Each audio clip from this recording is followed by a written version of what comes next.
across the lake to the region of the Gerasenes. When Jesus got out of the boat, a man with an impure spirit came from the tombs to meet him.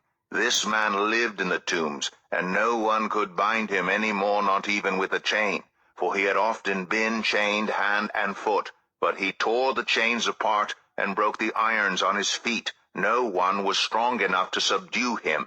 Night and day among the tombs and in the hills he would cry out and cut himself with stones. When he saw Jesus from a distance, he ran and fell on his knees in front of him. He shouted at the top of his voice, "What do you want with me, Jesus, Son of the Most High God? In God's name, don't torture me." But Jesus had said to him, "Come out of this man, you impure spirit." Then Jesus asked him, "What is your name?" "My name is Legion," he replied, "for we are many." And he begged Jesus again and again not to send them out of the area.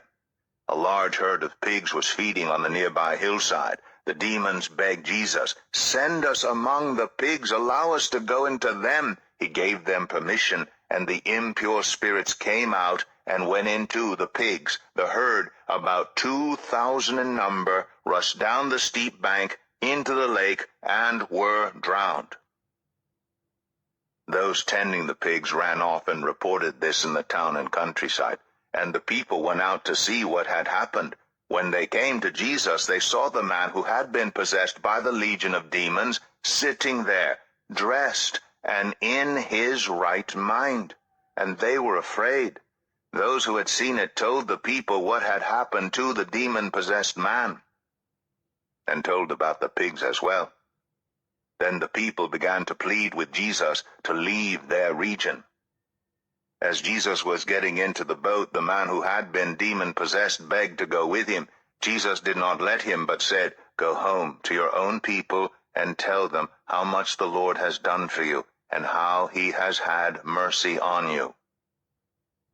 So the man went away and began to tell in the Decapolis how much Jesus had done for him, and all the people were amazed. When Jesus had again crossed over by boat to the other side of the lake, a large crowd gathered around him while he was by the lake. Then one of the synagogue leaders, named Jairus, came, and when he saw Jesus, he fell at his feet. He pleaded earnestly with him, "My little daughter is dying. Please come and put your hands on her, so that she will be healed and live." So Jesus went with him. A large crowd followed and pressed around him, and a woman was there who had been subject to bleeding for 12 years. She had suffered a great deal under the care of many doctors, and had spent all she had. Yet instead of getting better, she grew worse. When she heard about Jesus, she came up behind him in the crowd and touched his cloak, because she thought, "If I just touch his clothes, I will be healed." Immediately, her bleeding stopped, and she felt in her body that she was freed from her suffering. At once, Jesus realized that power had gone out from him. He turned around in the crowd and asked, "Who touched my clothes?" "You see the people crowding against you?"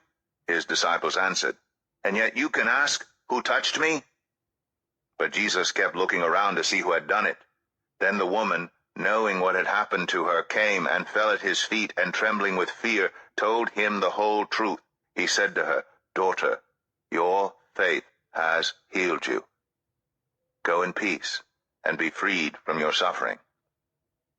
While Jesus was still speaking, some people came from the house of Jairus, the synagogue leader. "Your daughter is dead," they said. "Why bother the teacher anymore?" Overhearing what they said, Jesus told him, "Don't be afraid, just believe." He did not let anyone follow him except Peter, James, and John, the brother of James.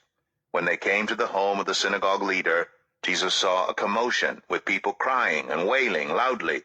He went in and said to them, "Why all this commotion and wailing? The child is not dead, but asleep." But they laughed at him. After he put them all out, he took the child's father and mother and the disciples who were with him, and went in where the child was. He took her by the hand and said to her, "Talitha cum," which means, "Little girl, I say to you, get up." Immediately the girl stood up and began to walk around. She was 12 years old. At this they were completely astonished. He gave strict orders not to let anyone know about this, and told them to give her something to eat.